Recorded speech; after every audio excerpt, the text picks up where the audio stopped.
Por favor, confírmenme, ponme en el chat si me escuchas bien, si mi audio no está muy alto o a lo mejor está muy bajito.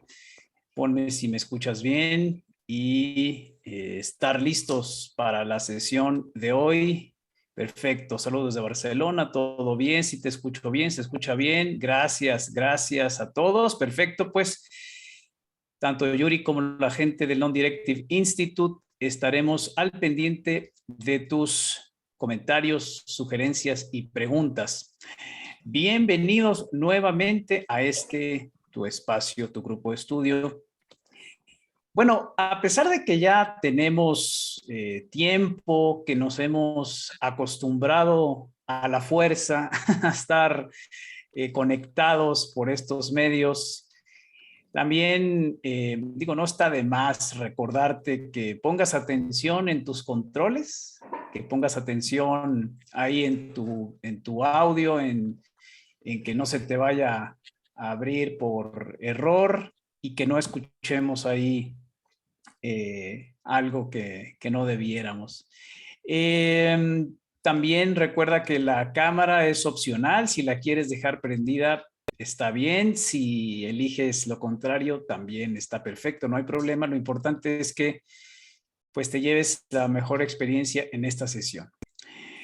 Tú sabes que las sesiones previas de la 1 a la 4 están en YouTube y esta también probablemente la estés viendo ahora en nuestro canal de YouTube. Así es que te doy la bienvenida. ¿Cómo se llama el canal? Non-Directive Institute. Ahí estamos subiendo todas las grabaciones que hacemos a partir de estas presentaciones. ¿Cuál es el orden del día? Bueno, vamos a hablar de la encuesta que te hicimos llegar al grupo. Vamos a hacer una recapitulación muy breve de los capítulos 1, 2 y 3. Hoy vamos a revisar capítulo 4, 5 y 6. Vamos a hablar de las fechas restantes y sus capítulos.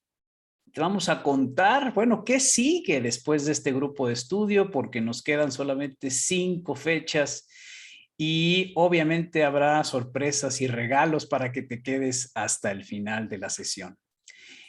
La encuesta del grupo de estudio, bueno, pues justamente tú la puedes encontrar en el grupo. Si llegaste al grupo después de que la publicamos, que son realmente pocos los que accedieron, después de que la publiqué yo, la puedo volver a enviar. Pero ahí está, fíjate donde diga, hola, acerca de llegar a la mitad de nuestras sesiones. Ahí tenemos el questionpro.com, donde puedes encontrar esta encuesta que no te lleva más de 45 segundos, un minuto, para que tú nada más contestes. Me parece que son 6 reactivos y que nos ayudes a seguir mejorando. Es importante que nos hagas llegar tus comentarios para saber cómo podemos darte un mejor servicio, cómo podemos acercarte de mejor manera a nuestra propuesta. Vamos a hacer la recapitulación entonces y recordando que un servidor pues estuvo presente dando la introducción general acerca de los problemas fundamentales del proceso de ayuda denominado coaching, y también en la parte 2 se inicia con la introducción y el problema actual en la definición del coaching. Eso fue nuestra primera sesión. Después, la sesión siguiente, en la introducción a la primera parte estuvo con nosotros Luis Pisa hablando de el Sócrates platónico y el arte de partear, y el capítulo 2 de Aristóteles, los primigenios principios racionales lógico-deductivos para la construcción del marco teórico del coaching. Ángel Calderón nos ofreció el capítulo 3, el movimiento de la reflexión filosófica de la existencia, que fue parte importante de la creación o generación de esta tesis. Y aquí podemos ver, tenemos pensadores claves en esta tabla, Sócrates platónico y cómo contribuyó la no transferencia o no directividad como método operativo del coaching. Aristóteles, el axioma de la acción humana, los principios rectores o axiomáticos del coaching y parte del continente del coaching. Y el movimiento de la reflexión filosófica de la existencia, Kierkegaard, Jaspers, Gabriel Marciel y Sartre, que nos ayudaron con los principios rectores o axiomáticos del coaching, así como el conocimiento tácito como contenido. Bueno, ¿qué vamos a ver hoy? En el tema de hoy, un servidor, pues vamos a darnos un clavado a la fenomenología de Edmund Husserl como método fundamental de los procesos de coaching. El capítulo 5 es de Michael Polanyi y en donde vamos a hacer una revisión muy sintetizada del enfoque epistemológico bajo el reconocimiento del componente tácito del conocimiento. Y el capítulo 6 habla de Carl Ransom Rogers, este psicoterapeuta que tenía un enfoque metodológico que él le denominó de la no directividad, y justamente de ahí pues viene la aportación quizás una de las más importantes para la construcción del coaching. Fíjense cómo cada capítulo pues tiene como mínimo 20 páginas y son realmente abundantes en contenido. Es retador que nosotros en este pequeño pues episodio que compartimos contigo podamos sintetizar de una manera como nos gustaría, ¿no? Incluida la práctica y la demostración, porque no es pues ni la finalidad ni el espacio correctos. Estamos presentando la obra de la teoría general del coaching para que tú conozcas el contenido y que sepas de dónde viene, de dónde surge capítulo por capítulo. ¿Qué vamos a ver hoy? Fíjense, Edmund Husserl, parte 1, capítulo 4, son distinción entre ciencias reales e ideales, la ciencia eirética o axiomática, los axiomas como fundamento científico, el continente del coaching, la atención fenomenológica. Michael Polanyi, la naturaleza, estructura, dinámica del componente tácito del conocimiento, el conocimiento tácito como contenido de los procesos de coaching, componentes y dinámica del engendramiento. Ahí tenemos gente en la sala de espera, ahora les damos acceso, gracias por estar aquí, gracias a todos, ya llegamos casi a 30 participantes, gracias por eso. Y Carl Ransom Rogers, este norteamericano que propuso la no transferencia o no directividad como método operativo del coaching, el nuevo paradigma de ayuda, la estructura relacional y el espejo fiel. ¿Qué vamos a ver en capítulos futuros? En la próxima semana vamos a irnos adentrando al capítulo 7 con Tim Gallwey y el juego interior, y John Whitmore con la propuesta del coaching, pues propiamente dicho, ¿no? Con la publicación del libro con ese título. Fíjense cómo nos vamos acercando cada vez más a este presente. Ya estamos hablando de que después de Sócrates, de hace 2500 años casi, estamos hablando aquí de 1992 con John Whitmore. Y en agosto 16 hablaremos del capítulo 2 de la segunda parte, el coaching desde el fundamento científico de primera referencia, ante actio, y la importancia del desarrollo axiomas, lógica, deducción de su continente. Vamos a ir acercándonos cada vez más a las cuestiones teórico-prácticas y no quedarnos solamente en la historia, que es fundamental. El 23 de agosto vamos a revisar el fundamento científico de segunda referencia. Recuerden que esta es la única obra a nivel internacional, histórico y mundial que respalda con ciencia y a conciencia al coaching como una disciplina con identidad propia. En agosto 30 vamos a adentrarnos en el fundamento científico de tercera referencia. Agosto 23 de segunda post-actio o después de la acción. Y en agosto 30 de tercera referencia o inactio, en la acción y los elementos claves de su aplicación teórica para que en septiembre 6 lleguemos a las conclusiones y los aprendizajes y que estemos, no vamos a poner láminas solamente si necesitas que pongamos alguna lámina para recordar un tema, lo haremos, pero lo importante de ese día es que estemos juntos hablando de todo lo que viste en las 9 sesiones previas. Seguramente a ti te van a traer dudas, inquietudes, respuestas y en esa sesión, ahí sí vamos a dedicar los 60 minutos a las inquietudes que tú traigas para estar listos. Por favor, díganme, Yuri o alguien que esté del equipo del Non-Directive Institute, si hay alguna pregunta en el chat, porque no estoy yo viéndola. Y si no hay preguntas ni comentarios más que saludos, los cuales agradecemos, o que estén ahí nada más revisando que sí se oiga bien el audio. Vamos a hablar... No hay preguntas, Jaime, no hay. Perfecto, gracias. Vamos a hablar de esta imagen. ¿Cuántos de nosotros estaríamos en condiciones para saber distinguir qué es lo que están haciendo estas personas? Podemos interpretar que están en un quirófano y que son médicos, pero no sabemos qué están haciendo, por qué lo están haciendo, para qué lo están haciendo. Solamente ellos que tienen un amplio conocimiento en la materia pueden dedicarse a la práctica y estar ahí sabiendo qué hacer y cómo hacerlo. Sería muy aventurado que alguno de nosotros dijera, claro, mira, esto están haciendo y se hace por estas condiciones y esta es la razón y propósito. Puede ser que haya médicos, cirujanos viéndonos en este momento y que digan, yo tengo esas distinciones, ¿ok? Ahora, ¿por qué digo esto? Porque de repente en la retroalimentación, en las encuestas que nos han hecho el favor de llenar, me han dado información al Non-Directive Institute, yo representándolo, acerca de que estamos ofreciendo mucha teoría y que les gustaría ver práctica, les gustaría ver acción.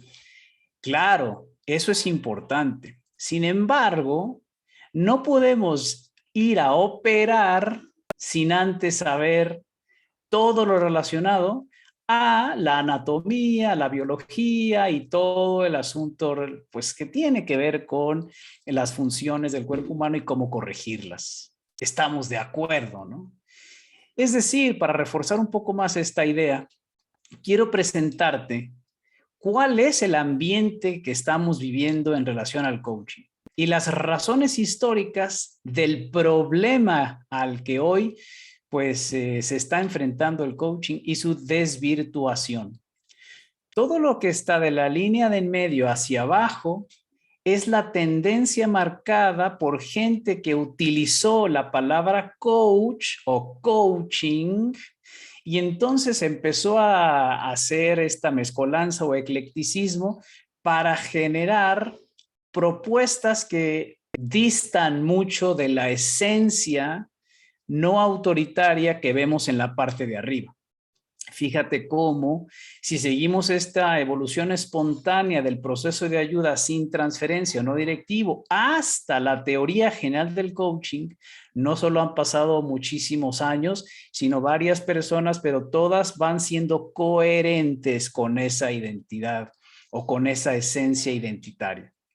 Del otro lado, acá abajo, vemos desde Nietzsche, desde filósofos obscuros de hace muchos años, Heidegger, Wittgenstein, pasando por Maturana, Varela, tenemos a Werner Erhard, Fernando Flores, Jim Selman, la ontología del lenguaje por Echeverría y Olaya, y pues todo lo que tiene que ver con Coachville, con ICF, con IAC, con Thomas Leonard, etcétera. Lo que pasa es que han sido tan buenos en la publicidad y en la difusión de lo que ellos quieren que sea coaching, basándonos en la parte de abajo de la tabla, que el coaching en su esencia no directiva está sufriendo por ello y es parte de lo que nosotros primero queremos que te quede claro en la teoría, en la evolución histórica, el por qué le decimos coaching y luego tendremos los elementos suficientes para dar cuenta de la práctica, por qué hacemos lo que hacemos y eso lo vamos a ver cuando lleguemos a las referencias científicas donde tú verás cómo y por qué se hace lo que se hace en las sesiones de coaching de verdad, desde el estilo que propone la teoría general del coaching. Bueno, teniendo esto en cuenta, hemos revisado desde Sócrates hasta el existencialismo, que está pintado de rosita y enmarcado con esta línea, pues obviamente tenemos la meta de hoy, que es verificar, revisar la fenomenología, la epistemología y la no directiva, es decir, la propuesta fenomenológica, ¿no? De la atención fenomenológica como antecedente y después se convirtió en competencia, el conocimiento tácito propuesto por Polanyi y la no directividad de Carl Rogers. Seguiremos con Tim Gallwey, John Whitmore y terminando con la teoría general del coaching en sus referencias científicas. Bueno, gracias por estar aquí. Ya parece que somos cerca de 32 personas. Tenemos gente en la sala de espera. Bienvenido nuevamente. Si hay alguien en el chat que esté haciendo una pregunta, yo estaré muy contento de contestarlas. Bueno, vamos a adentrarnos entonces a nuestro capítulo de hoy 4, ahí en la página que ustedes están viendo, que es Edmund Husserl. Y fíjense qué interesante, Husserl, que obviamente fue maestro de varios filósofos contemporáneos a él, se lamentó, además del vuelco existencialista de la filosofía, llegando a expresar que el sueño de conseguir una filosofía como ciencia apodícticamente rigurosa, es decir, lo que Aristóteles denominaba como la filosofía primera, los principios rectores de nuestra condición humana, había terminado. Es decir, él concluyó, declaró y afirmó que la filosofía estaba en peligro en los inicios del siglo XX. En la página siguiente, en el punto 2, él hablaba de la lógica pura como la ciencia eidética o ideal, y que esa era la antesala para la comprensión del método fenomenológico. Es decir, Husserl decía y defendía que existe un contenido puro de conocimiento que accede a leyes a priori. ¿Ok? Antes de cualquier cosa hay leyes, hay verdades inherentes a esa verdad que se deducen y es teoría de las unidades ideales y esenciales y considera por tanto que existen condiciones a priori del conocimiento, es decir, sí existen verdades. Husserl era uno de estas personas que decía, hay verdades y que son el respaldo de nuestra manera de pensar. Por lo tanto, gran parte de su obra describirá y defenderá el método científico como el método axiomático, lógico, deductivo, a partir del cual entiende sobre la base de un principio donde es posible deducir teorías. Toda ciencia eidética de ideas, axiomático, lógica deductiva, como la lógica pura y la praxeología, pues está demostrado que es el fundamento eo ipso de ella misma y de sus deducciones. A partir de aquí vamos a diferenciar entre las ciencias ideales y las ciencias reales. Las ciencias ideales, decía Husserl, se funden en la certeza intelectiva, en auténticos conceptos generales. Son a priori auténticas proposiciones generales como las matemáticas puras. Conjunto de ínfimas diferencias específicas, los últimos objetos son especies ideales y el concepto ideal de género. Las ciencias reales, ciencias naturales que se fundan con probabilidad intelectiva en los hechos, son empíricas, son proposiciones universales sobre hechos, conjunto de ejemplos individuales localizados en el tiempo, a comparación de las ideales que son atemporales.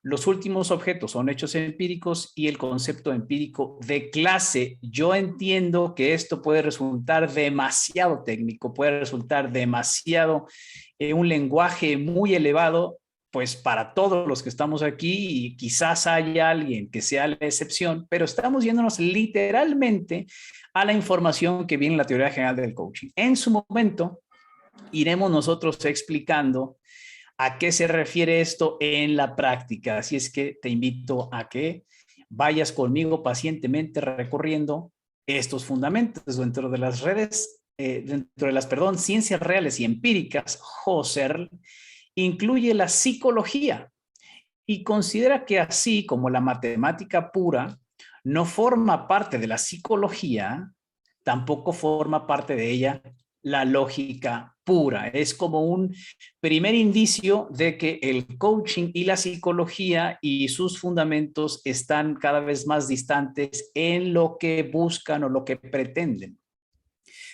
¿Cuáles son algunos de los principios lógicos fundamentales? Y esto lo pueden googlear y es muy fácil encontrar. Principio de la no contradicción, principio del tercio excluso, tercero excluido, el principio de la identidad que ya propuso Aristóteles previamente. Pero dice, cuando la ciencia ha tomado decisiones con fundamental responsabilidad, estas pueden imprimir en la vida sin duda normas habituales al modo de direcciones decididas o volitivas, de formas prescritas dentro de las cuales deben y pueden mantenerse las decisiones o la voluntad individual hasta donde efectivamente las asumamos. Estamos yéndonos a la profundidad de un pensador que funda las bases científicas junto con Aristóteles de lo que nosotros conocemos como las ciencias eidéticas, donde el coaching se basa. Cuando habla de la fenomenología, él habla que mediante el conocimiento de la esencialidad de los conceptos elementales implícitos en ellos y de los conceptos en sus formas de combinación, era lo que él empezó a investigar cuando en 1900-1901 hablaba de sus investigaciones lógicas.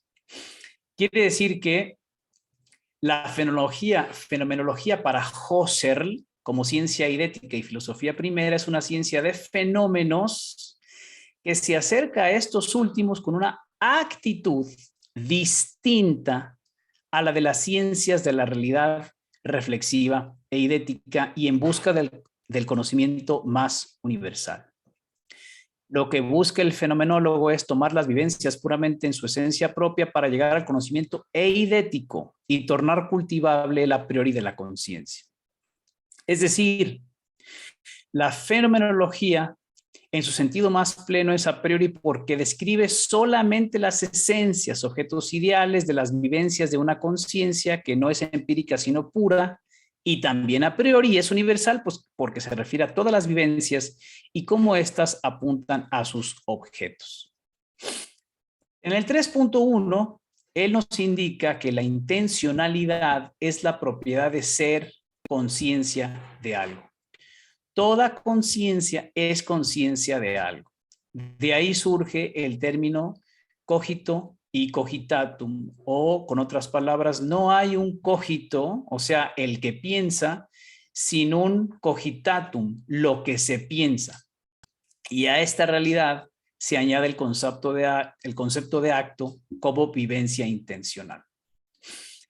Para llegar a las esencias, y esto tiene que ver con cómo escuchamos en coaching, es necesario hacerlo a través de la reducción fenomenológica y la reducción eidética. Y aquí es donde entra la epoche o la epoge o reducción fenomenológica y reducción eidética. ¿Qué presupone o qué supone esto para nuestro actuar como coaches? Implica un cambio de actitud en la manera natural de relacionarse con juicio, sentimiento, deseo, vivencia, empatía, etc. Es decir, cuando hay fenomenología, cuando apostamos por esta manera de escuchar, entonces tendremos que cambiar y desconectarnos de esta fórmula o de esta forma natural de hacerlo. La epoche es la duda universal en que se deja fuera de juego, se desconecta o se coloca entre paréntesis los conceptos que el coach tiene para atender a su cliente, donde yo como observador me abstengo de juzgar o dejo todo juicio colocado entre paréntesis. Por lo cual la epoché, entendida correctamente, es desconectarse procurando llegar a las vivencias puras, a la conciencia pura de sus correlatos puros en lo que corresponde a lo que le pasa a mi cliente. ¿Cuáles son las conclusiones respecto al aporte primigenio de la fenomenología de Husserl al coaching? Bueno, pues la reducción fenomenológica con la finalidad de reducción eidética y espontánea y evolutiva, y que dio paso para que entrara Michael Polanyi en el sentido filosófico y psicológico, y Carl Ramson Rogers, de quien hablaremos más adelante. Y bueno, estas conclusiones, la ciencia eidética como método axiomático lógico deductivo, la atención y actitud en relación al coaching no es natural sino fenomenológica, mientras que el coach practica una atención fenomenológica o epoché siguiendo estas categorías. Y para no alargarnos tanto con este tema que es abundante y que es también esclarecedor, pero que nos llevaría mucho tiempo, vamos a adentrarnos, les dejo estas recortes que hacemos de la teoría general, pero solamente como información de dónde surge esta manera de ir interpretando a nuestro cliente de una forma no natural. Tenemos que desconectarnos, tenemos que poner en paréntesis, tenemos que dejar a un lado nuestras vivencias para acercarnos al cliente. Es decir, aquí abajo en el último párrafo, como puede comprobarse, por tanto, el coaching no consiste en resolver el problema u objetivo desde fuera del propio cliente, a través de un método empírico, externo y ajeno al mismo, sino a través del automovimiento, de la intencionalidad de su conciencia como acción interna, que solo puede realizar el individuo eo ipso, en sí mismo, desde sí mismo, para sí mismo y por sí mismo, y que supone la activación y desarrollo del componente tácito del conocimiento. Y es aquí donde brincamos a Michael Polanyi.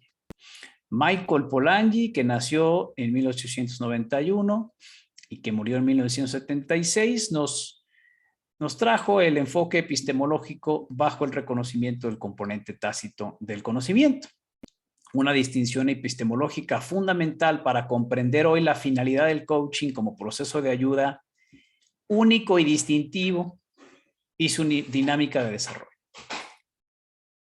Obviamente influenciado por los existencialistas fenomenológicos y la Gestalt, la psicología Gestalt, obviamente la fenomenología de Husserl y el movimiento de la reflexión filosófica de la existencia y la fenomenología, y su cercanía y amistad con Carl Rogers en un diálogo que tuvieron en sus épocas. La disciplina del coaching, si vemos sintetizando lo que Polanyi nos comparte, es que se centra en ese poder mental y personal como proceso de descubrimiento heurístico. Se requiere necesariamente un conocimiento previo o anterior para dicho acto de descubrimiento o residuos de juicio personal. 3. Potenciar o desarrollar la espontánea coalescencia o la propiedad de unir, fundir o integrar a través de la propia intuición del cliente. En una dinámica permanente de observación y obviamente teniendo en cuenta las etapas del ritmo creativo de dicho proceso y confiando en la capacidad de ese ser humano donde su responsabilidad natural es fundamental. Se deriva necesariamente en un imperativo moral y ético, personal y profesional. Y bueno, es parte de los pensadores clave que contribuyeron a la evolución espontánea de la esencia no directiva o sin transferencia del coaching. ¿Por qué? porque facilita el autogobierno o la autogestión de la disciplina sin interferencias o injerencias externas. Es decir, guiada por los principios de autocoordinación y disciplina bajo la autoridad mutua en un orden espontáneo que lo veremos en el programa de formación. Si nos vamos a la descripción de la naturaleza del conocimiento tácito elaborada por Polanyi, es posible comprender que en el coaching 1 existe el acto de conocer. El acto de conocer, implica una integración de la objetividad con la participación personal del ayudado, entendido como proceso heurístico o de generación de nuevas ideas, basado en la prueba del error, donde el conocimiento tácito, conocer tácitamente, conocimiento personal, componente tácito, es base y fundamento clave sobre la que se sostiene la propia actividad de la disciplina. Dicho conocimiento o poder tácito está presente en todo pensamiento, percepción, comprensión, acción o descubrimiento humano y es útil para resolver problemas, ofrecer sentido en la búsqueda de aproximación a posibles soluciones y anticipar implicaciones. Donde se da la reorganización en toda la dinámica central del proceso y tomando en cuenta el aspecto funcional, el aspecto semántico y el aspecto fenomenal de este conocimiento tácito, además, por supuesto, del aspecto ontológico, donde se permite llegar a una comprensión mayor de la entidad sobre la que en primera instancia intuitivamente se dirigía.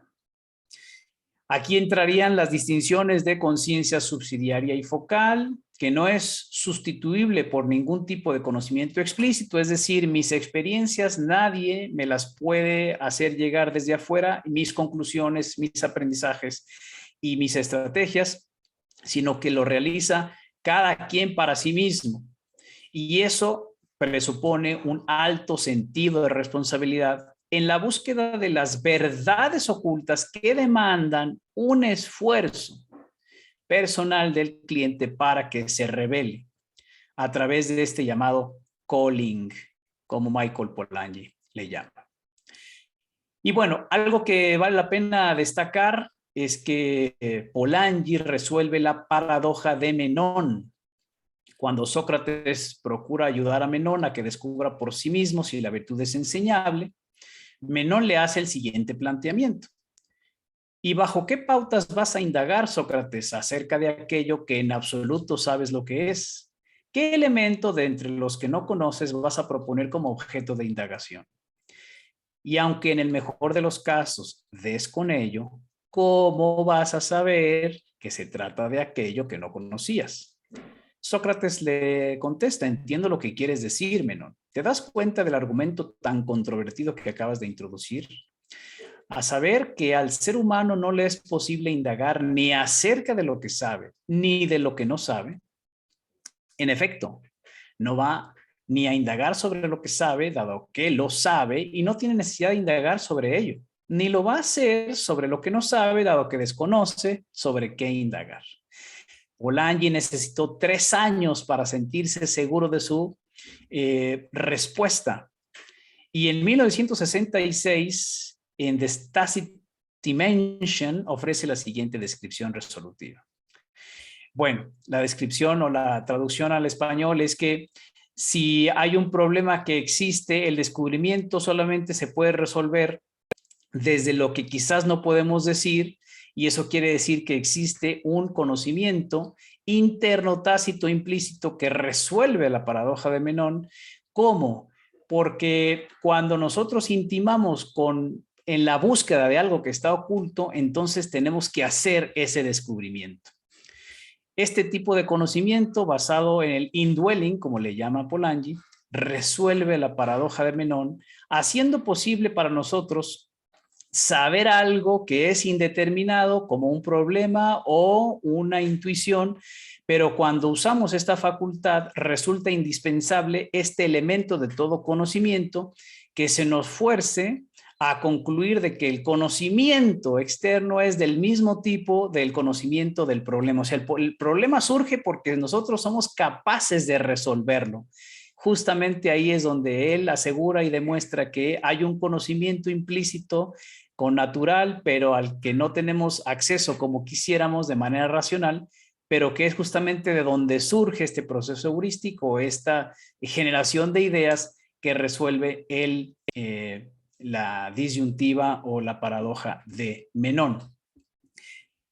Es lo que decíamos justo ahora, que explica científicamente la razón de ser de la mayéutica como método o metodología operativa del coaching.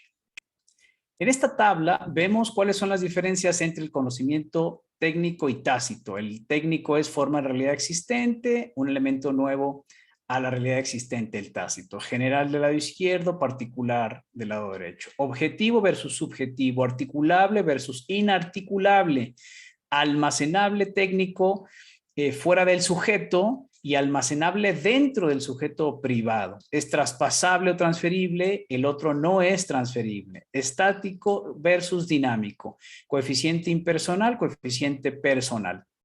Crítico, acrítico, tiene que ver con el qué, el saber qué, el know that, y el tácito tiene que ver con el know-how, el saber cómo se hace. El izquierdo, el técnico, se descubre, el tácito se genera o se engendra.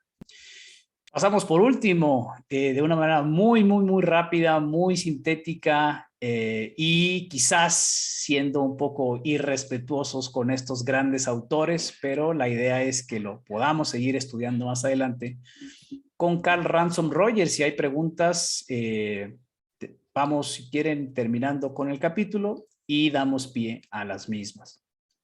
Rogers nace en 1902 y se va en el 1987. Entabló amistad con Michael Polanyi.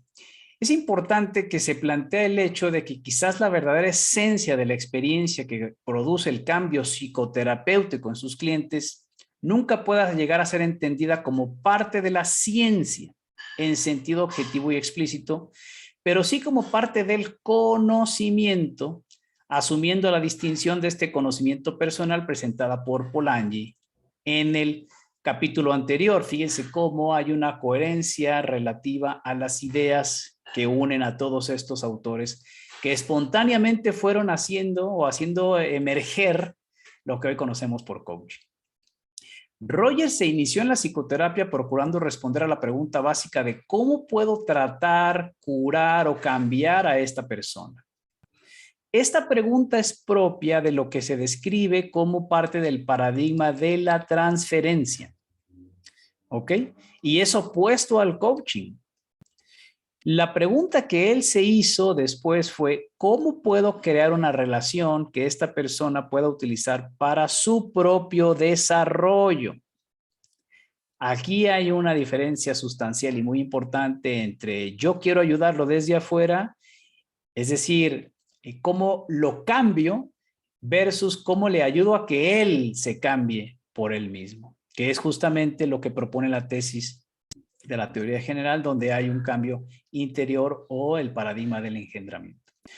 Para Rogers, esta nueva terapia no directiva o centrada en la persona tiene un objetivo diferente respecto de la vieja terapia directiva, es decir, busca mayor independencia e integración en el individuo en lugar de esperar una solución por parte del counselor, que puede enfrentar problemas actuales y futuros de una manera más integrada. Al individuo, que le llama cliente, pues obviamente es el foco de su nueva terapia. ¿Cuáles son las diferencias entre el antiguo y nuevo acercamiento terapéutico? Bueno, vemos el antiguo acercamiento terapéutico pone énfasis en hacer algo para inducirle. En el nuevo pone énfasis en el impulso o fuerza individual hacia el crecimiento. En el 2, énfasis en los elementos o enfoque intelectual, desajustes, falta de conocimiento. Por eso hay que aportarle lo que hace falta desde afuera. Y en el nuevo, énfasis en los elementos emocionales o aspectos sentimentales sobre la situación de manera directa, sobreentendiendo que el conocimiento es ineficaz porque está bloqueado por algún tema emocional. Entonces, ese desajuste es buscar eliminar obstáculos por él mismo. En el apartado del antiguo acercamiento terapéutico, número 3, pone más énfasis en el pasado del individuo y en el nuevo pone más énfasis en la situación inmediata casi actual o presente. En el apartado número 4 dice, del lado izquierdo, el antiguo acompañamiento o estilo terapéutico, se espera que el individuo crezca y cambie, tome mejores decisiones después de que abandone la entrevista. La terapia era una preparación para el cambio. Y de este lado pone énfasis en la relación terapéutica misma como la experiencia de crecimiento. El contacto terapéutico es en sí mismo una experiencia de crecimiento, como cambio en sí mismo. Rogers ofrece el énfasis o foco en el nuevo acercamiento terapéutico está colocado en el impulso o fuerza individual, orientado sobre las emociones o sentimientos, enfocado en la situación inmediata y que la experiencia de crecimiento sucede en la terapia misma. ¿Cuáles son las conclusiones respecto al aporte metodológico de Rogers al coaching? No es posible comprender la esencia metodológica operativa del coaching sin tener en cuenta el aporte o influencia de la aproximación no directiva de Carl Rogers. Es decir, Rogers propone que es necesario crear una relación diferente, cambiar no paciente sino cliente y cambiar el foco de relación que estaba antes centrado en el problema.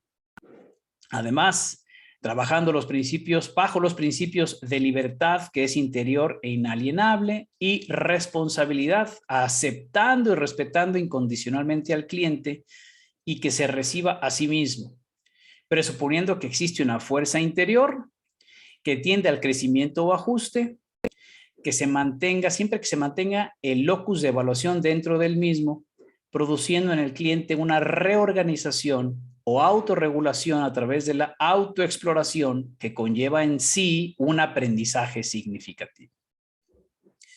Quiere decir que esta reorganización es de naturaleza tácita y espontánea, relacionado con lo propuesto por Polanyi, que se cataliza, acelera o desarrolla a través de un método no directivo, donde quien ayuda, que es en este caso el coach, se transforma en una especie de retorno, de devolvedor o espejo para facilitarle el poder escoger sus propios objetivos, valores y dirección. Sin presión, sin coerción, sin directividad, sin quiebre, ni ninguna de esas cosas. Es decir, no tenemos que ver al cliente como un objeto, no se emite juicio, crítica, evaluación externa a la persona y su material, no se utilizan test, mantener una abstención consciente por parte del ayudador a la hora de guiar, dar sugerencias, consejos. Todas ellas para el fin indicado, innecesarias e incluso perjudiciales. El proceso debe ser autodirigido y el ayudador, en este caso, ahora el coach, debe seguir la dirección del cliente. Conseguir que se mueva hacia acciones positivas que fortalezcan la confianza e independencia, confiando en su potencial creativo a través de espejos y reflejos de su propia mirada, confiando en esta naturaleza catalizadora de la potencia creativa y el proceso es fundamentalmente creativo, para condicionar desde la apertura de la experiencia, el foco de evaluación interior, juego con elementos y conceptos necesarios y que haya estos concomitantes de eureka.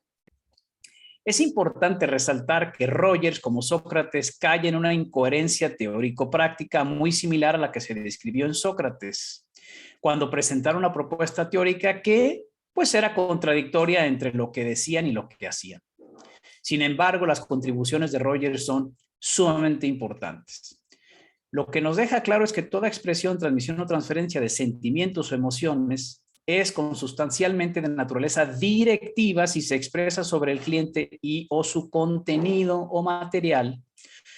No ocurre lo mismo si la transmisión se realiza de manera objetiva sobre los elementos propios del proceso como contenedor de la existida experiencia subjetiva propia del cliente. Aquí entra la diferencia entre continente y contenido que ya te explicó Ángel en la sesión pasada, pero que revisaremos a profundidad más adelante.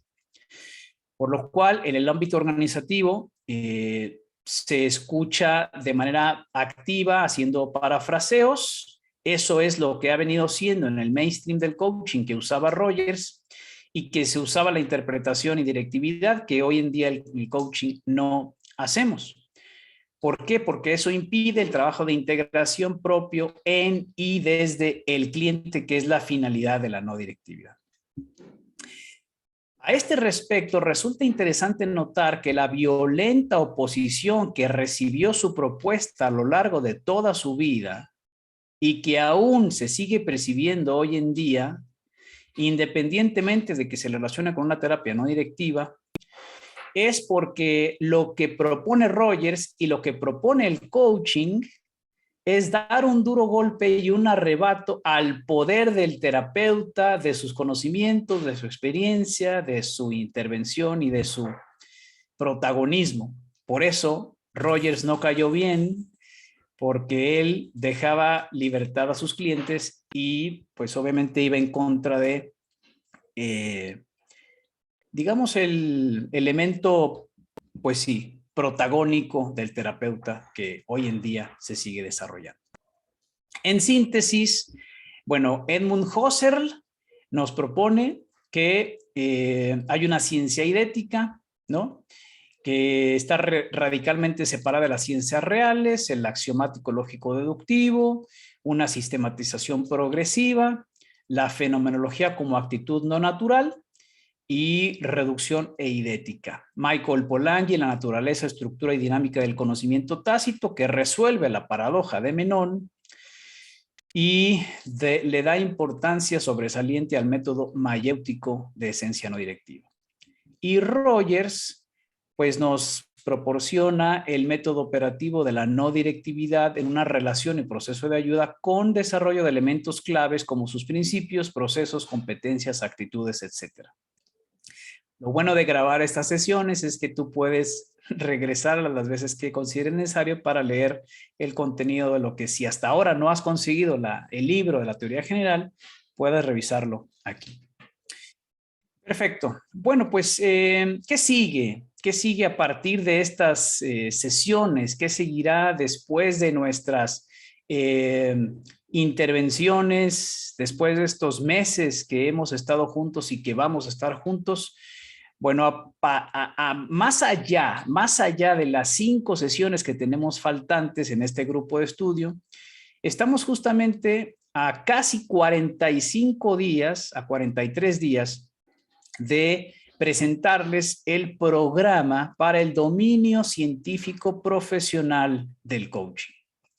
Vamos a iniciar a mediados de septiembre del 2022 un programa para que tú sepas cómo ayudar a los demás a justamente acelerar y desarrollar ese componente tácito del conocimiento con el dominio científico profesional del coaching, 100% basado en la teoría general del coaching y, por supuesto, único en su tipo, como ya lo has podido constatar.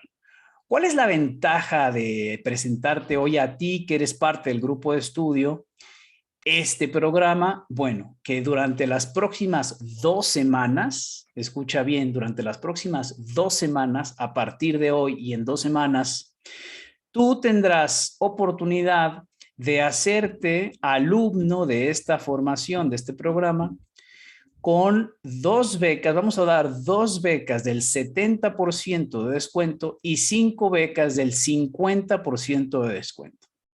Así es que bienvenido, empezamos en septiembre y tenemos estas 7 oportunidades para que te sumes a la experiencia. Que vamos a ver el próximo martes a Tim Galway con el capítulo 7 y a John Whitmore con el capítulo 8 dentro de la teoría general del coaching. Cuéntanos entonces, ¿qué te estás llevando de esta 5ª sesión? Vamos a abrir los micrófonos, dejo de compartir. Recuerda que esta sesión tiene 60 minutos para ti, pero si nos quedamos un ratito y te tienes que retirar, no hay ningún problema. Aquí estamos al pendiente. Gracias por estar todavía aquí. Dejo de compartir y abrimos los micrófonos a quien guste participar. Adelante. Tengo una manita levantada, pero antes te comparto los comentarios en el chat de Jimena. En su principio nos compartió, quiero pensar referente a las prácticas y sesiones de coaching. Nos dice, primero hay que conocer y luego experimentar. Después nos comparten a Rosa Molins, qué interesante información nos compartes, cómo existen antecedentes sabios y experimentados del coaching no directivo. Gracias. También Jimena Fajardo nos comparte, Jaime, ¿por qué se considera directiva la aplicación del test o pruebas que ayudan mucho en el autoconocimiento de las personas, sobre todo en el mundo ejecutivo? Y bueno, Laura nos dice que le interesa mucho 70% de la beca.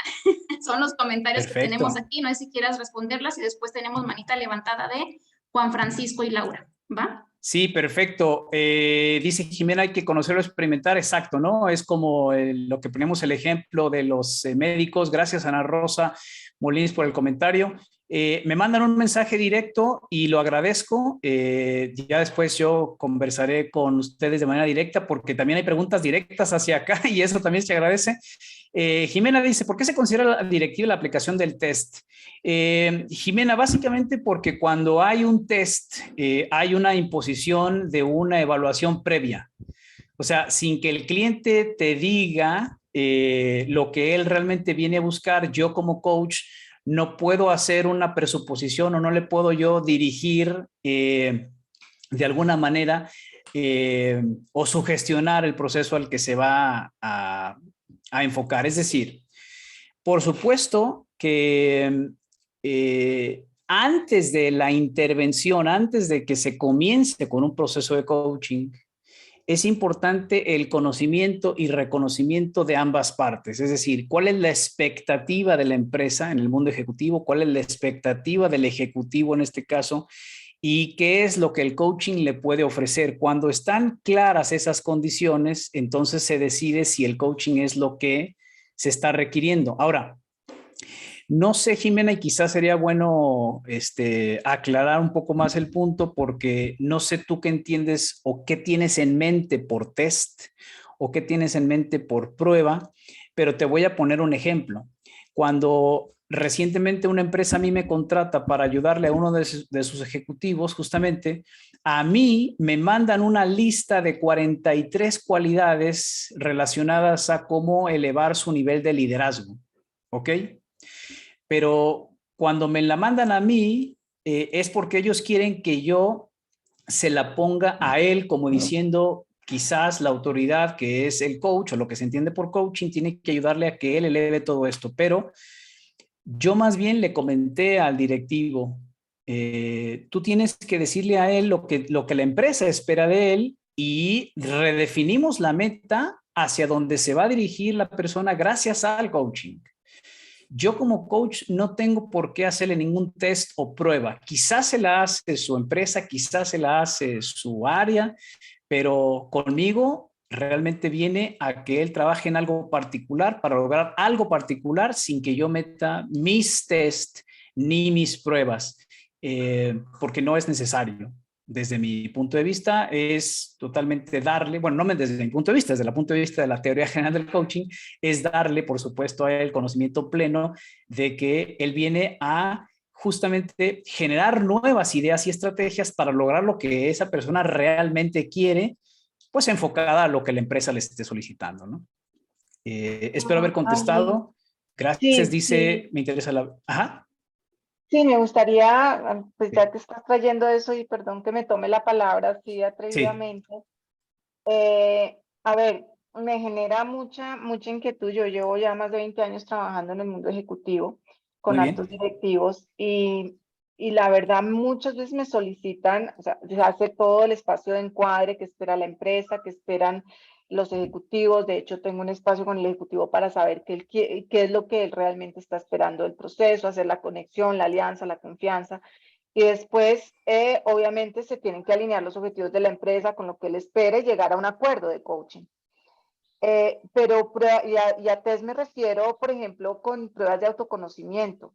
Por ejemplo, muchos ejecutivos, y lo comparto por experiencia desde mi mirada, y pues creo que me ha ido bien en ese sentido, es que dicen, bueno, pero ayúdame, el coaching y el proceso obviamente te ayuda a autoconocerte, pero herramientas, por ejemplo, como el DIS o herramientas o este tipo de herramientas les encantan porque les ayuda como a ver esos puntos ciegos que a veces no ven con relación de pronto probablemente a los objetivos que están planteados. Entonces lo veo y con todo el respeto, un poquito purista en el sentido de no aplicar nada, no sugerir nada, no recomendar nada, cuando el mundo ejecutivo se mueve a tal velocidad y quieren practicidad también, que reinventar la rueda en algo que probablemente le podría funcionar. ¿Por qué ser tan puristas? Es como mi pregunta o mi reflexión.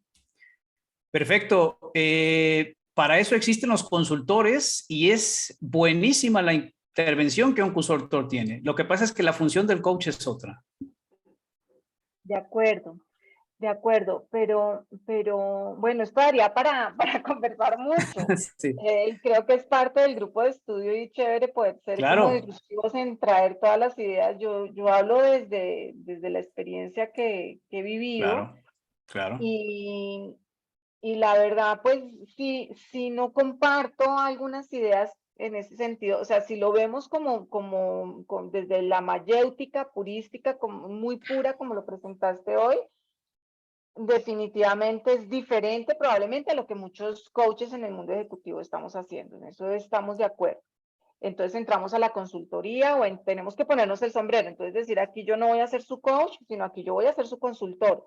O vamos a tener Claro. una combinación de herramientas de coaching con consultoría acorde a las expectativas. Pero yo no sé si a ti te ha pasado que a ti te dicen, pues pucha, estoy perdido, no sé por dónde hacerle. Tú que has trabajado con tantos directivos, ¿qué idea me podrías dar?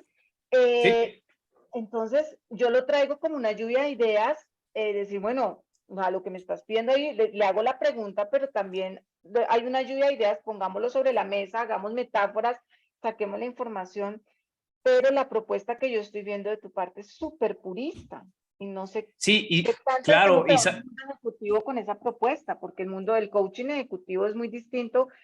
Yo la vería muy aplicada a la coaching de vida, pero en el coaching más ejecutivo no bien, sé. fíjate, Jimena, gracias. Más bien, no es el mundo del coaching ejecutivo, es el mundo de la empresa. Porque coaching es una cosa y el mundo ejecutivo es otra de las aplicaciones donde el coaching puede intervenir. De acuerdo. Ahora, ¿por qué es tan revolucionaria esta propuesta? Porque justamente deja de lado todo lo que se conoce y lo pone en su sitio. Entonces, Sí, cuando un coach dice, ¿cómo le ayudo a esta persona? Pues entonces dices, yo todavía no estoy seguro de qué hago como coach, porque si fuera coach, realmente no tengo nada que aportar y le aclaro a mi cliente desde el inicio qué hago exactamente. Pero si el cliente no entiende qué haces, te va a pedir cosas. Y si yo se claro. las doy, entonces yo estoy haciéndolo de consultor por la conveniencia de ese momento. Porque algo en el pasado, algo en el acuerdo no quedó claro. ¿Me explico? Entonces, justamente, Parcialmente de acuerdo. Perdóname que justamente, sea disruptiva. ¿mande? Diga. Perdóname que sea disruptiva. Parcialmente de acuerdo contigo. Porque No, no, qué obviamente bueno. al inicio tú tienes que dejar súper claro el acuerdo. O sea, al inicio tienes que Sí, sí, dejar claras las distinciones, qué se puede esperar, los parámetros de confidencialidad. De hecho, yo exacto. nunca entraría a una sesión diciéndole cómo te ayudo. ¿Qué necesitas tú de este espacio? ¿Qué quieres trabajar? ¿Qué quieres lograr? Acorde a lo que te está pidiendo la organización, ¿tú qué esperas? Esa es generalmente mi Claro, aproximación. claro. Pero no sé si eso es directivo, ya con todo lo que estás trayendo, ya inclusive hasta el uso de las palabras, ya no sé si es directivo o no es directivo, o Sí, porque sí, eso sí. me quedaron dudas la vez pasada. Todo lo que no se aplique directamente relacionado a la teoría general del coaching es directivo. Entonces, Bueno, eso de inmediato deja de ser coaching. Desde la esencia de una obra que te demuestra científicamente cómo se debe de hacer. Ahora, imagínate, yo inicié mi recorrido en el coaching en el 2008 y 7 años después vi que mi dinero que invertí en todas mis formaciones no tenía que ver con coaching. Yo me di cuenta después de 7 años. Hay algunos que se dan cuenta después de 13, 20 o 25 y eligen hacerlo mejor, pero hay otros que no y esa es la elección de cada quien. Pero si necesitamos es redefinir, redignificar y poner en su lugar a cada una de las opciones que hay en el mundo ejecutivo y no al revés, ¿no? Entonces, Gracias por eso, Jimena. Justamente te lo aplaudo, te lo reconozco, porque para eso son estas sesiones, de verdad. Y también en el chat hay gente que me está haciendo, dice, miren, Lucía, está dándome también sus opiniones, cómo se trabaja en las organizaciones, con las solicitudes de la organización. Claro que ambos son clientes. Y todo esto, por supuesto que tiene mucha carnita, tiene mucho de dónde compartir y platicar y aprecio muchísimo que estén aquí. Este, por favor, que no se quede acá. Ustedes, si no tienen mi número, bueno, mi número está en el grupo de estudio. Escríbanme directamente. Yo soy el más feliz de que no se queden las preguntas a medias porque venimos a aprender, a criticar, a absorber, a compartir. Y esa es la idea, ¿no? Gracias, Jimena, de verdad, No, por y todo espero no tu... ser, pero sí me quedo Sí, sí, sí. con las inquietudes, y creo que de eso se trata un grupo de estudio. No se trata también de estar de Claro, acuerdo con todos, sino también traer claro. tus ideas, tus conocimientos, tu experiencia, porque pues igual también es válido. Yo creo que cada perspectiva es válida y respetable, y de eso se trata cuando estamos Por estudiando. supuesto, por supuesto. Y justamente es normal porque no tendría caso si estamos presentando algo nuevo, pues que todos digan, ah, ya está, ya lo conozco. Pues no, eso ya lo teníamos presupuestado que iba a suceder. Así es que gracias por eso, Jimena. Entiendo, gracias a ti. Y aquí estoy a las órdenes. Adelante, Juan Francisco, Salvador y después Laura, gracias por estar acá.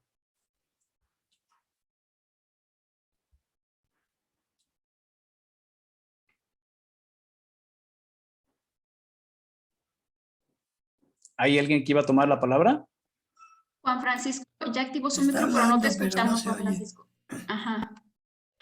Si nos quieres compartir en el chat, Juan Francisco, y aquí te leemos, y no sé si quieres pasar con Laura, Jaime, no, que Juan Francisco activa su micro o nos escribe en el chat. Sí, es que no se oye. Laura, ¿cómo estás para Bien, saludarte gracias. nuevamente? Bueno, la pregunta que tú hiciste es qué nos llevábamos de esta sesión. Sí, sí. Yo lo que puedo compartir es que con estos autores se ve un acercamiento más al coaching no directivo, que obviamente toman sus bases de todo lo anterior y entonces se va viendo como la evolución del coaching, ¿no? Eh, pero que también es posible ver involución en algunos puntos, ¿no? Y que esto es lo que ha estado pasando también al pasar a través de todas estas transformaciones que ha ido teniendo el coaching.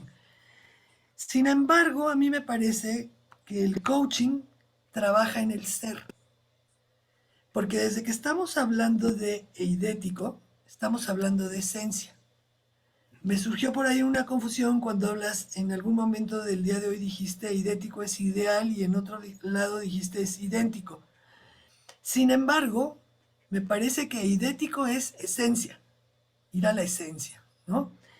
Y entonces cuando tú vas a la esencia, estás trabajando con el ser. Y esa es la razón por la que las pruebas no estarían trabajando con un coaching puro, ¿no? Eh, sino estarían trabajando en comportamientos, no en la esencia, que entiendo que, que lo idéntico es la esencia. Cuando uno se sale de esta teoría general, me parece que lo que trabaja son el desarrollo de competencias, no sé, algunas otras cosas, y tal vez competencias que no están muy ligadas a la competencia de la que habla la teoría general, sino más bien ligadas a lo que nos están pidiendo las organizaciones, ¿no? Que es lo que escucho un poco de Jimena.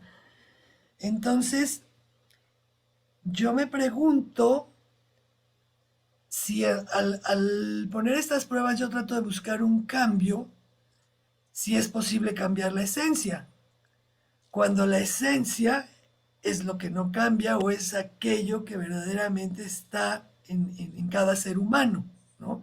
Y por eso es el propio ser humano el que tiene que decidir hacia dónde cambia. Entonces, creo yo que en este sentido la ciencia, digo, el coaching es purista, porque defiende este proceso que lleva al conocimiento tácito de cada ser, ¿no? Entonces, Correcto. sí lo considero purista, pero porque precisamente está buscando, a través de esta teoría, el no ensuciar este conocimiento que nace de cada uno de los seres humanos en su esencia. Esto es lo que yo me quedo. Y un poco el ir a esta definición de el eo ipso, que tiene que ver con el de sí mismo, para sí mismo, con sí mismo, ¿no? Ujú. Que es donde yo me quedo en esta sesión. Gracias. Mil gracias, Lau, bienvenida al espacio. No sé si se resolvió tu tema, Salvador. No, no se oye. Ahí está. A ver. No, no eres tú, creí que eras tú, pero es el micro de Laura que sigue abierto. El tuyo no se oye. El mío estaba cerrado. Ya está cerrado el tuyo, Laura, estaba abierto. No te escuchas, Salvador. Qué pena, me hubiera gustado escucharte. Sale. Raúl, adelante.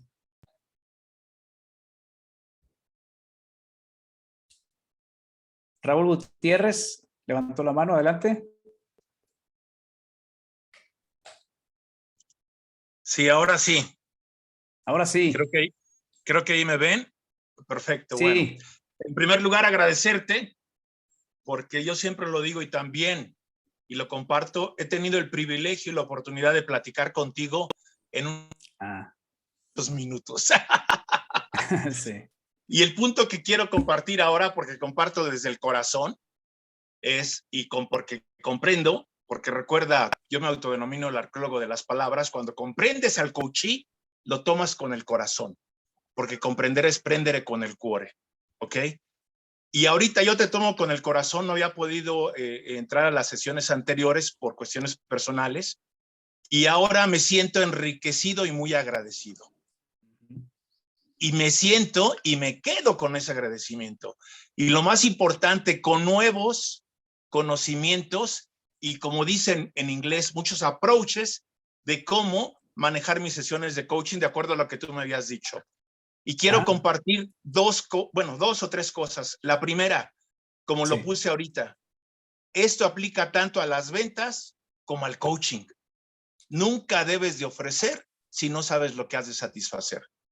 Y específicamente nos lo acabas de decir, hay que buscar. En alguna ocasión nos presentaste el iceberg y lo único es, la primera pregunta no sirve.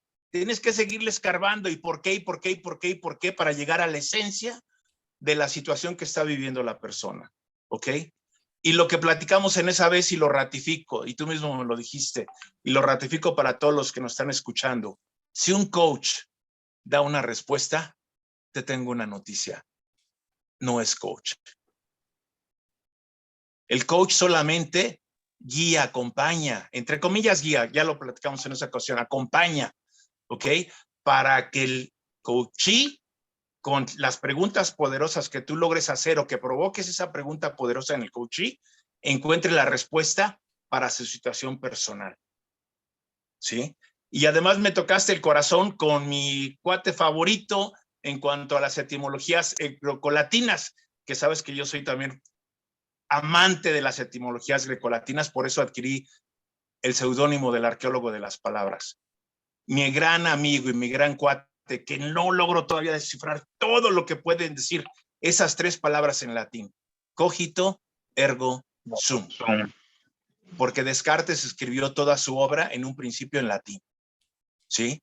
Y cuando la traduces de latín, lo poco que uno sabe, al español, te encuentras que mucho del discurso del método no tiene la esencia del latín puro que utilizó Descartes. Y precisamente lo comentaste, cogito. Pues sí, pero cogito puede tener muchos significados y acepciones. Ergo, también, por lo tanto, de acuerdo a sum, la esencia del ser. Concluyo. Gracias, gracias, gracias. Redundo y ratifico, me quedo con nuevos conceptos, me siento enriquecido, me quedo agradecido, y como dice mi amada Rosa Argentina Rivas Lacayo, que es la número 1 en dinámica mental, me quedo con el corazón calientito y vibrando. Y me doy cuenta que me has hecho vivir de una manera diferente este día. Y concluyo por segunda ocasión, y ahora sí cumplo mi promesa. Como dicen los norteamericanos, aunque también nosotros somos norteamericanos, lo correcto es estadounidenses. Aunque nosotros también somos estadounidenses, porque el nombre es Estados Unidos Mexicanos. Acuérdense, están con el arqueólogo de las palabras. ¿Sí? Y específicamente es el día. You made my day. Gracias, Perfecto. gracias. Gracias, Raúl. Gracias, Jimena, y todos quienes están despidiendo, Jaime, dejando ahí ¿ya sus me escucho? inquietudes. Sí, ¿Ya sí, me escucho, adelante, Jaime? Salvador. Sí. Ok, antes que nada, pues te quería agradecer porque gracias a la reestructuración metodológica que tuve a partir de la plática que tuvimos en abril, ahorita vienen proyectos interesantes en el banco. Ah, qué padre, qué padre. Sí, ya pues, vienen cosas buenas. Mira, me voy más al aspecto metodológico de lo que estuviste platicando, porque veo que la base es el humanismo. Quería ver, por ejemplo, si dentro de la propuesta más adelante se toman en consideración algunas propuestas más actualizadas, como podría ser las teorías cognitivas, porque al final de cuentas también viene la parte del proceso de significación que vamos interactuando, o solamente hasta lo que se ha trabajado en teoría general del coaching, han abarcado solamente en psicología lo que es la parte humanística, porque hay muchas críticas que no voy a entrar a fondo sobre la aplicación a nivel de evidencia sobre esta corriente.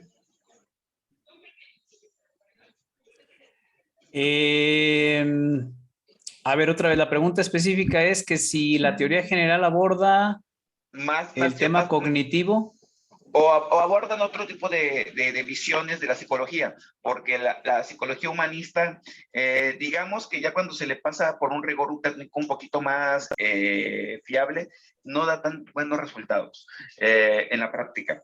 Y obviamente hay otro tipo de ópticas para poder ver la psicología. Al final de cuentas, la psicología no es una, sino son diferentes tipos de orientación para el objeto de estudio, que es el comportamiento humano, para enriquecer un poquito más. Yo sé que en términos prácticos, para lo que es la dinámica del coaching, las teorías rogerianas son bastante buenas, pero obviamente ya si hablamos del método rogeriano en lo que es evidencia, sí ha dejado mucho que desear, más que nada porque pues no hay una metodología y podemos caer en algunas ambigüedades en su aplicación. A ver, sí, claro. Recuerda que las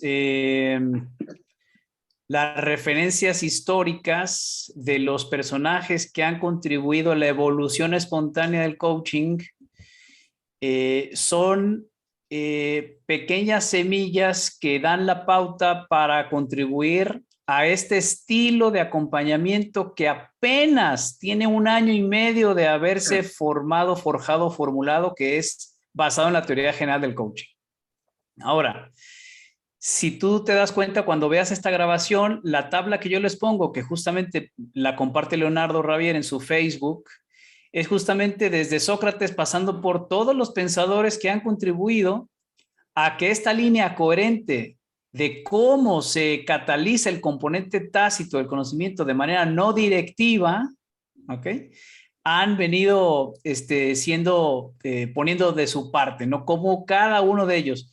Claro que como vimos en los ejemplos, ni Sócrates, ni Platón, ni Aristóteles, ni Rogers, ni ninguno de ellos eran coaches.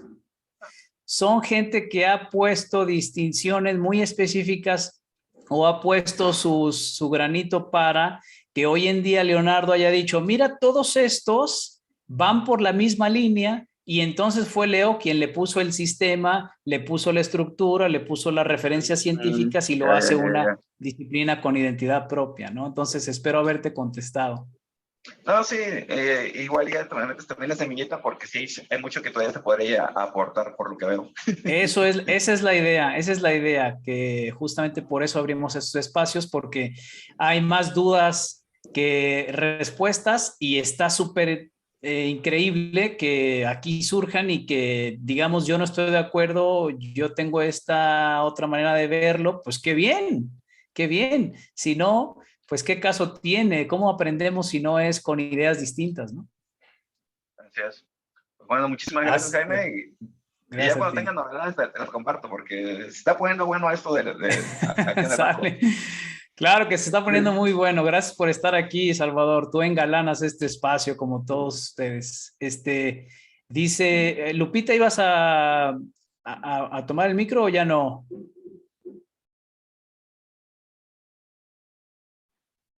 Parece que quería hablar, pero ya no la veo. Bueno, ya se está despidiendo. Ahí está la encuesta también en el chat para que nos ayuden a llenarla. Dice Laura, no comenté que me quedé queriendo tomar responsabilidad en mi práctica, responder a lo que me inquieta con este análisis tan profundo de las bases y fundamentos del coaching, y entiendo que implica trabajo, ya que las inquietudes nos sacan del área de confort y eso nos lleva a crecer para el bien propio, pero sobre todo para el cliente o coach. Exactamente. Muchas gracias, Laura. Bueno, yo había visto ahí a alguien que tenía ganas de hablar. Está Claudia Peña con su micro abierto. No sé si quieras decir algo o nos vamos despidiendo. Todavía tengo gente a quien aprecio mucho y que me da mucho gusto que estén acá. Pero si podemos dar fin a esta sesión y continuar después por mensaje directo, encantado de platicar con ustedes. Ahí está Alejandro ya despidiéndose. Gracias. Igual, Alejandro, inicio de mes.